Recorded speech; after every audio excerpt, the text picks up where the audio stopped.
Hi, girlies. Okay, so I'm going to read Harry Potter again here. We're in kind of the beginning of chapter 13 still. Last we read that Harry and Ron found the notebook, and Ron didn't want to keep it, but Harry did. So here we go. Hermione left the hospital wing de-whiskered, tailless, and fur-free at the beginning of February. On her first evening back in Gryffindor Tower, Harry showed her T.M. Riddle's diary and told her the story of how they found it.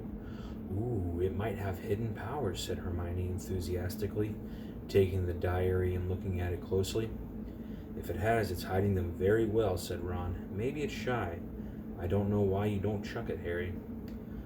I wish I knew why someone did try to chuck it, said Harry. I wouldn't mind knowing how Riddle got an award for special service to Hogwarts either. Could have been anything, said Ron.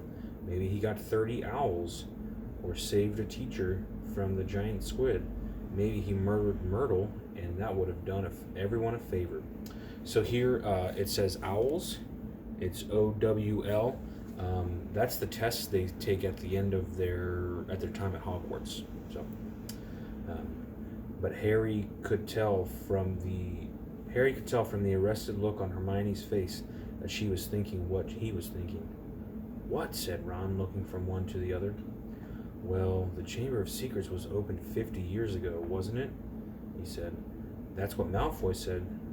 Yeah, said Ron slowly. And this diary is 50 years old, said Hermione, tapping it excitedly. So? Oh, Ron, wake up, snapped Hermione. We know the person who opened the chamber the last time was expelled 50 years ago. We know T.M. Riddle got an award for special services to the school 50 years ago. Well, what if Riddle got his special award for catching the heir of Slytherin? His diary would probably tell us everything, where the chamber is and how to open it, and what sort of creature lives in it. The person who's behind the attacks this time wouldn't want that lying around, would they?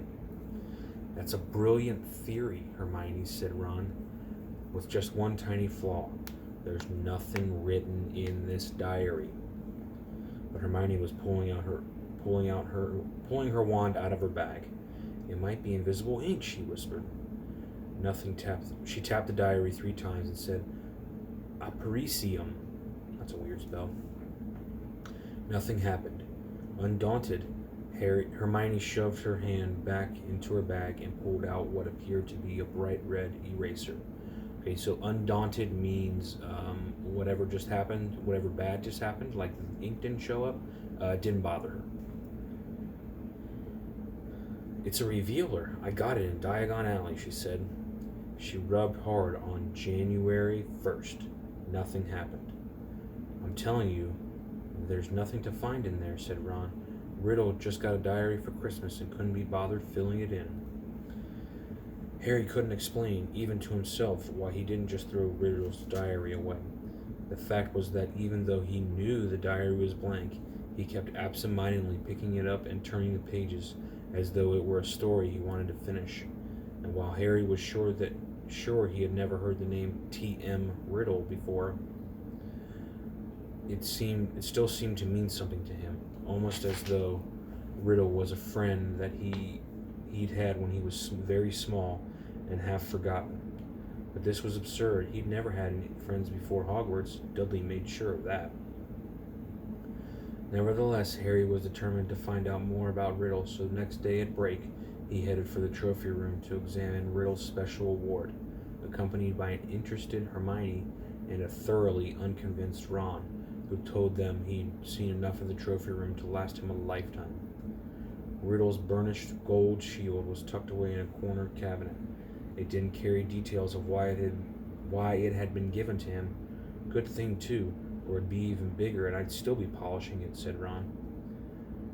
However, they did find Riddle's name on an old medal for magical merit and on the list of old head boys. He sounds like Percy, said Ron, wrinkling his nose in disgust.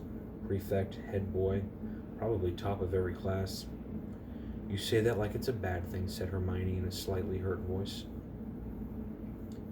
The sun had now begun to shine weakly on Hogwarts again. Inside the castle, the mood had grown more hopeful. There had been no more attacks since those on Justin and Nearly Headless Nick, and Madame Pomfrey was pleased to report that the mandrakes were becoming moody and secretive, meaning that they were fast leaving childhood. The moment their acne clears up, they'll be ready for repotting again. Harry heard her tell Filch kindly one afternoon.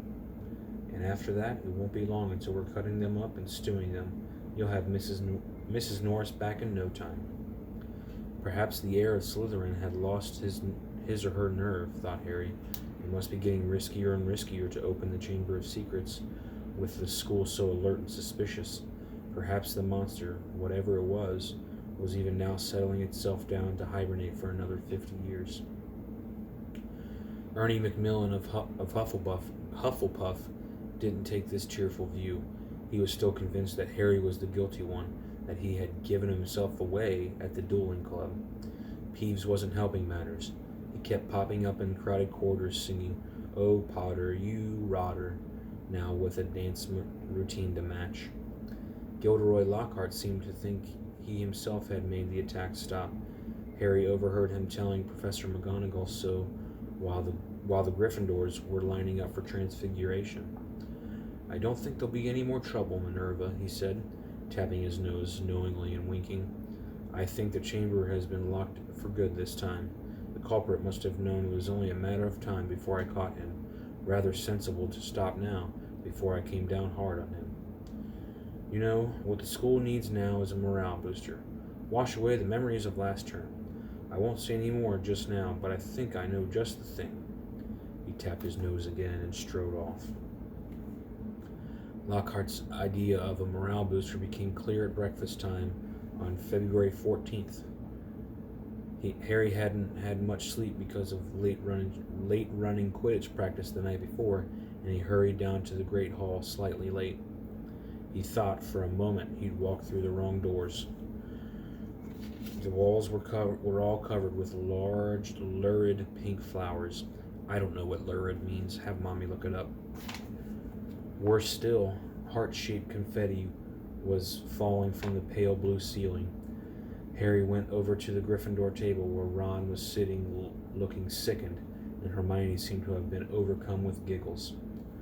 "What's going on?" Harry asked them, sitting down and wiping confetti. Sorry, my smell good thing just sprayed me. "What's going on?" Harry asked them, sitting down and wiping confetti off his bacon. Ron pointed to the teacher's table, apparently too disgusted to speak. Lockhart, wearing lurid pink robes to match the decorations, was waving for silence. The teachers on either side of him were looking stony-faced. From where he sat, Harry could see a muscle going in Professor McGonagall's cheek. Snape looked as though someone had just filled him a large beaker of Skelegro. "Happy Valentine's Day," Lockhart shouted, "and may I thank the 46 people who have so far sent me cards. Yes, I have taken the liberty of arranging this little surprise for you all, and it doesn't end here." Lockhart clapped his hands, and through the doors to the entrance hall marched a dozen surly-looking dwarfs. Not just any dwarfs, however. Lockhart had them all wearing golden wings and carrying harps. "My friendly card-carrying cupids," beamed Lockhart. "They will be roving around the school today delivering your valentines. And the fun doesn't stop here. I'm sure my colleagues will want to enter into the spirit of the occasion. Why not ask Professor Snape how to show you how to whip up a love potion? And while you're at it, Professor Flitwick knows more about entrancing enchantments than any other wizard I've ever met. The sly old dog." Professor Flitwick buried his face in his hands. Snape was looking as though the first person to ask him for a love potion would be force-fed poison. "Please, Hermione, tell me you weren't one of the 46, said Ron as they left the Great Hall for their first lesson. Hermione suddenly became very interested in searching her bag for her schedule and didn't answer. That means she did.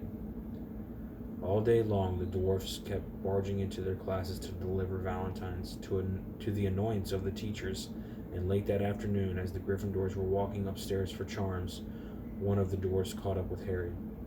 "Oi, you! Harry Potter!" shouted the particularly grim-looking dwarf, elbowing people out of the way to get to Harry. hot all over of being given a valentine in front of a line of first years, which happened to include Ginny Weasley. Harry tried to escape.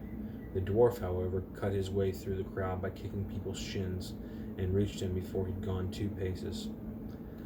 "I've got a musical message to deliver to Harry Potter in person," he said, twanging his harp in a threatening sort of way.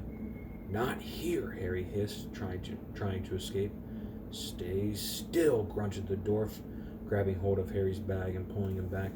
"Let me go," Harry snarled, tugging. With a loud ripping noise, his bag split in 2.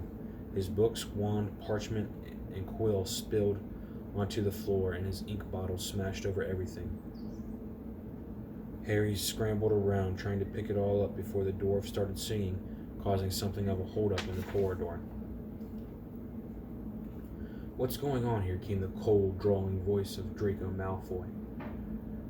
Harry started stuffing everything feverishly into his ripped bag, desperate to get away before Malfoy could hear his musical valentine.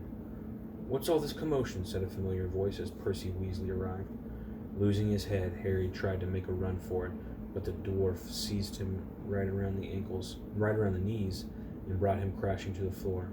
"Right," he said, sitting on Harry's ankles. "Here is your singing valentine. His eyes are as green as a fresh pickled toad. His hair is as dark as a blackboard. I wish he was mine, he's really divine, the hero who conquered the Dark Lord." That's a weird one. Okay, I think we'll stop there, and then I'll read more tomorrow morning. So, I love you girls. I hope you have a good time watching.